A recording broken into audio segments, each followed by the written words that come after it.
Gold, trusted gold buyers. మీరు తాకట్టు పెట్టిన బంగారాన్ని విడిపించి ఈ రోజు ఉన్న మార్కెట్ ధరకు కొనబడును.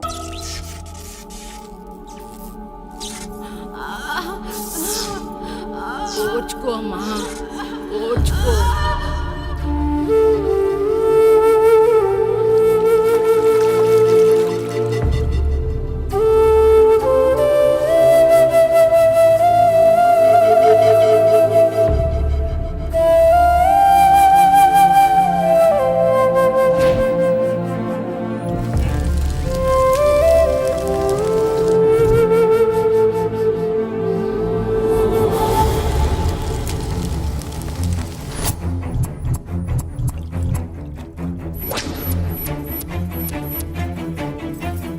కొంచెం ఓర్చుకో, ఒక గంట ఆగితే ఆ దేవుడు కరుణిస్తాడు.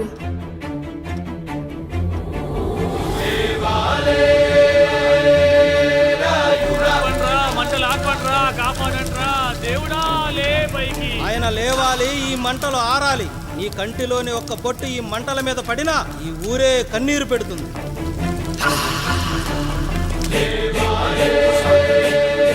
ఈరోజు మన ఊరాచారం నా వల్ల గోదావరిలో కలిసేలా ఉందిరా. భగవంతుడా, ఒక్క 5 నిమిషాలు, ఒక్క 5 నిమిషాలు నా ఈ పిల్లడ పిలిచి తండ్రి.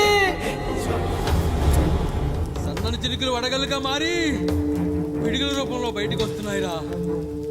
నాలోని బాధ అనిచోతి. ఇప్పుడు ఇంకొక 5 నిమిషాలు అంతే, నీళ్ళు సిద్ధంగా ఉంచుకోండి. ఆగు, ఎవరు చెప్పారా డెలివరీకి టైం అయిందని? ఆ దేవుడు నిద్ర లేచే వరకు ఈ ఊరు ఒత్త కూడా పోసుకోదు. ఇంకా 5 నిమిషాలు లేట్ అయితే ఆవిడ పేరు ముందు లేట్ పడుతుంది. అది చచ్చినా ఆ బిడ్డ వచ్చినా ఆ దేవుడు మంచం దిగి నేల మీద పడ్డాకే నీ కత్తి దాని ఒంట్లో దిగాలి. శభాష్ రసంరా. ఇంకా నా వల్ల కాదురా, నా వల్ల కాదు. ఒక్క చుక్క కింద పడ్డా నేను చంపేస్తానురా. గొంతులో ప్రాణం పైకి పోవాలి గాని గుంటలో నీళ్లు కిందకి రాకూడదు. దేవుడు లేస్తాడు, 5 నిమిషాల్లో లేస్తాడు. ఓర్చుకో.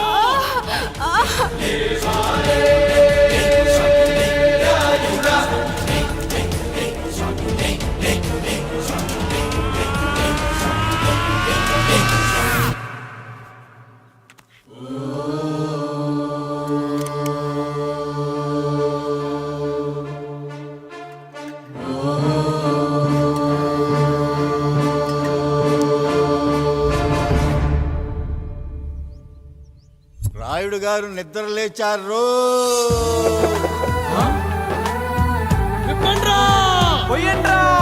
నీవు శారదా లగెత్తండి.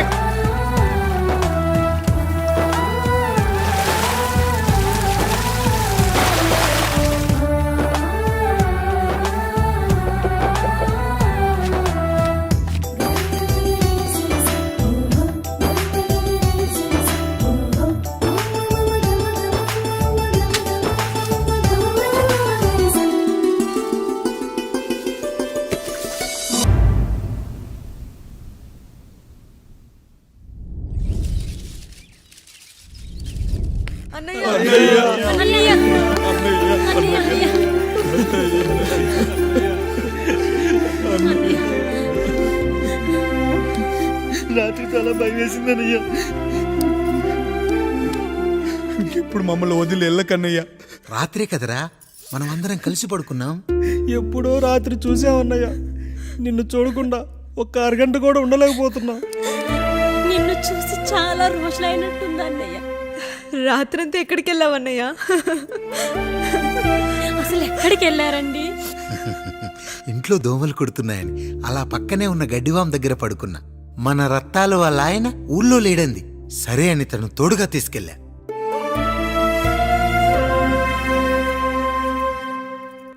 మీ సావుకటే మీ కుటుంబం నుంచి మిమ్మల్ని విడదీయాలయ్యా. అప్పటి వరకు మేము కళ్ళు తెరిస్తే మా కళ్ళ ముందు ఉండాలి, కళ్ళు మూస్తే మా కళ్ళలో ఉండాలయ్యా. నమస్కారం రాయుడు గారు.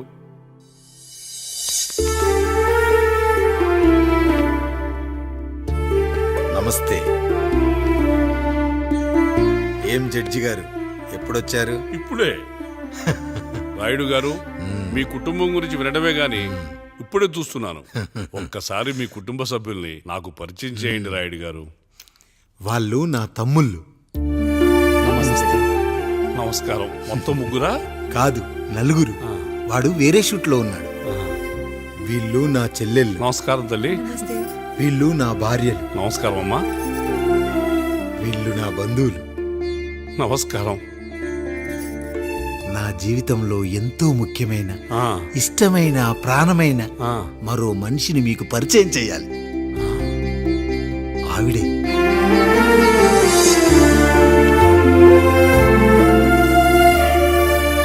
నమస్తే తల్లి. ఆవిడ మా పని మనిషి. ఆ? తను వాళ్ళ అమ్మాయి. నాకు కూతురు లాంటిదే. ఆహా.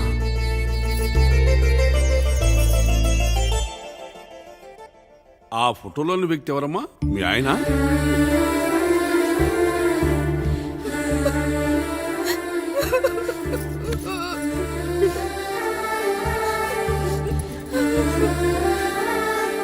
చనిపోయారా?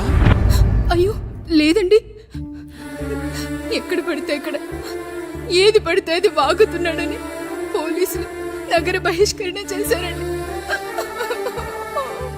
మళ్ళా ఎప్పుడొస్తాడు? నెక్స్ట్ సీన్కి వచ్చేస్తాడండి. ఈ అనుబంధాలు, ఆప్యాయతలు చూసిన తర్వాత నాకు ఒక కోరిక కలుగుతుంది రాయుడు గారు. మీరు కాదనరనే ధైర్యంతో అడుగుతున్నాను. అడగండి. నాకు ఒక్కతే కూతురు. ఆమెని మీ కుటుంబంలో సభ్యురాలుగా చేసుకుంటారని. తప్పకుండా. నా భార్యలకు అభ్యంతరం లేకపోతే తనను నేను పెళ్లి చేసుకుంటా.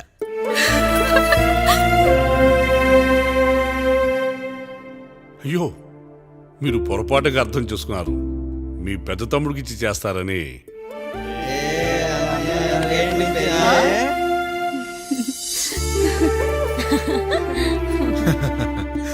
తప్పకుండా తప్పకుండా ఒక మంచి రోజు చూసుకొని మీ ఇంటికి అమ్మాయిని చూసుకోవడానికి వస్తాం. ధన్యుణ్ణి రాయుడు గారు, ధన్యుణ్ణి. రండి రండి రాయుడు గారు. మీలాంటి పెద్దలు మా ఇంటికి వచ్చి మా అమ్మాయిని మీ కోడలుగా చేసుకోవటం. ఇంకా రాయుడు గారు ఏంటి బావగారు? బావగారు అని పిలవండి. సంతోషం. రండమ్మా. త్వరగా అమ్మాయిని పిలిపించండి. మా వాడు అసలే ఆగలేకపోతున్నాడు.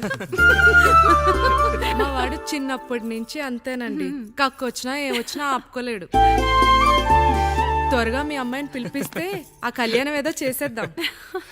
అమ్మా జయమాలిని, అమ్మాయిని చూసురా.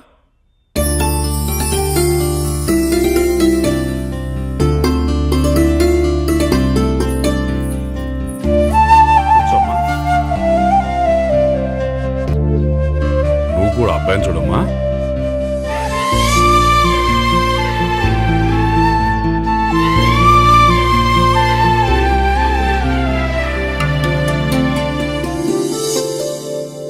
మా అమ్మాయి అని చెప్పుకోవడం కాదు కానీ అసలు ఈ కాలపిల్ల కాదు బావగారు. రాత్రంతా బయట తిరిగినా కోడి కుయ్యకు ముందు ఇంటికి వచ్చేస్తుందండి. మళ్ళా ఊరంతా నిద్రలేగిస్తే తప్పుగా అనుకుంటారు కదా. తను తిరిగే స్నేహితుల్లో పచ్చి తాగుబోతులు, తిరుగుబోతులు ఉన్నారు. కానీ ఆ విషయాన్ని తన మనసులోనే పెట్టుకుంటుంది కానీ స్నేహితుల గురించి ఎప్పుడూ చెడుగా చెప్పింది లేదు బావగారు. దీని చిన్నప్పుడే నా భార్య కారు డ్రైవర్తో కలిసి పక్క సందులోనే కూరగాయల మార్కెట్కి వెళ్ళి తప్పిపోయారు. అప్పటి నుంచి ఎంత వెతికించినా మా డ్రైవరు కనపడలేదు, నా భార్య దొరకలేదు.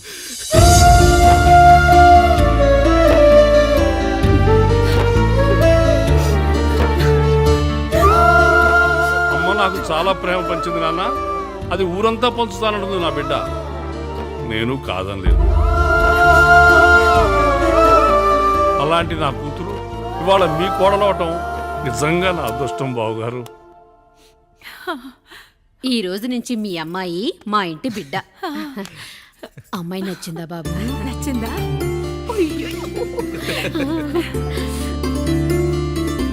వాడికేం తెలుసు అన్నయ్య గారు, చిన్న పిల్లాడు. ఇప్పటికీ ఆకుని చెవులో పువ్వుని నోట్లో పెట్టుకొని తిరుగుతూ ఉంటాడు.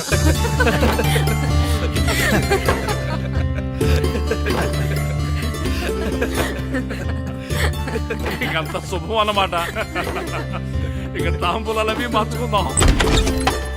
ఒక నిమిషం ఆగి, నేను చెప్పేది ఒక్కసారి నా మాట వదులు విను. నేను చెప్పేది ఇంట్లో నేను ఒక్క క్షణం కూడా ఉండను ప్లీజ్ అమ్మా శారదా, పెద్దవాళ్ళు వచ్చారమ్మా, మనల్ని చూస్తున్నారు. అమ్మాయికి పెళ్లి చూపురమ్మా. ఈ టైంలో నువ్వు ఇలా అలర్ట్ చేస్తే దాని జీవితం నాశనం అవుతుంది తల్లి. లోపలికి వెళ్ళు, తర్వాత మాట్లాడదాం. ఇక్కడ మీ కోడలు కాపురం కాలిపోతుంటే మీరు ఆ మంటల్లో మీ కూతురు పెళ్లికి కాఫీలు పెట్టిస్తున్నారా? ఈ ఇంట్లో నేను ఇంకొక క్షణం కూడా ఉండను. ఒక్క నిమిషం తల్లి, అసలు ఏం జరిగిందో నాకు చెప్పమ్మా. ఈయన మంచోడని 6 నెలల క్రితం నాకు పెళ్లి చేశారు. మొదట్లో బాగానే ఉన్నాడు, ఆ తర్వాత ఒక రోజు మందు కొట్టాడు. కొన్ని తాగింది దిగాక మంచోడుగా ఉంటాడు అనుకుంటే ఈ మధ్య చెడు తిరుగుళ్ళు తిరుగుతున్నాడు. ఊరవతల చిన్నిళ్ళు కూడా పెట్టేశాడు. మీరే చెప్పండి రాయుడు గారు, ఈ ఇంట్లో నేను ఉండాలా, వెళ్ళిపోవాలా, ఈయన్ని వదిలేయాలా, అక్కర్లేదా? ఎస్, వదిలేయాలమ్మా. వదిలేయాల్సింది నీ భర్తను కాదు, అతనిలోని లోపాలు. ఆశ్చర్యపోతున్నావు కదూ? ఒక మగాడి బాధ సాటి మగాడిగా నేను చెప్తానమ్మా. ఆడదాని ప్రేమ వెలిగించిన అగరొత్తి లాంటిది. ఒకడు వెలిగించగానే కొన్ని గంటల్లో బూడిదైపోతుంది. కానీ మగాడి ప్రేమ దీపం లాంటిది. తను కాలుతూ కూడా నలుగురిని వెలిగించుకుంటాడు.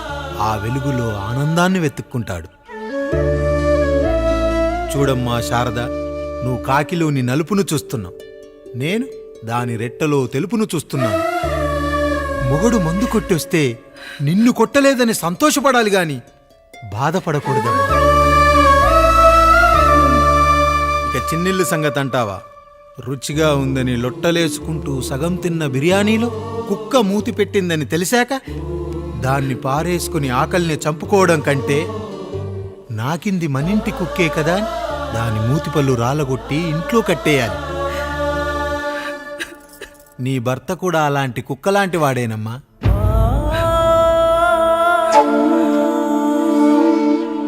ఆడదానికి వయసొచ్చాక 3 ముళ్ళేసుకొని 90 ఏళ్ల జీవితం గురించి కలలు కంటుంది. అదే మగాడు 3 ముక్కలాడి 90 ml మందేయాలని కలలు కంటాడు. హౌస్లోనికి హౌస్ కీపింగ్కి తేడా తెలియని అమాయకపు జాతి అమ్మా మా మగజాతి. పండగ పూట తినే పాయసం రుచి గురించి మీకు తెలిసి ఉండొచ్చు. కానీ గరళం కంటే చేదుగా ఉన్న బ్రాందీని కక్కలేక మింగలేక తాగే ఆ బాధ ఒక్క మగాళ్లకు మాత్రమే తెలుస్తుంది. కష్టాల్లో ఓదార్చిన మందును సుఖాల్లో మర్చిపోకూడదని తాగడమే కాని మాకు మాత్రం తాగాలని ఆశుంటుందా తల్లి? చివరిగా ఒక్క మాట, కష్టాలు పొంగల్లో మిరియాల్లా మనకే వస్తాయి, కానీ సంతోషాలు ఉప్మాలో జీడిపప్పులా పక్కనోడుతో ఉంటాయి. ఎదుటివాడి ఉప్మాలో కూడా పనికిరాని కరివేపాకుంటుందని సర్దుకుపోవడమే జీవితమమ్మా. రాయుడు గారు, నన్ను క్షమించండి. రాయుడు గారు, నన్ను క్షమించండి. నా తప్పు నేను తెలుసుకున్నాను. ఈ రోజు నా 2 బిడ్డల జీవితాన్ని కాపాడారు రాయుడు గారు. ఈ శుభ కార్యక్రమాన్ని కూడా మీరే జరిపించండి.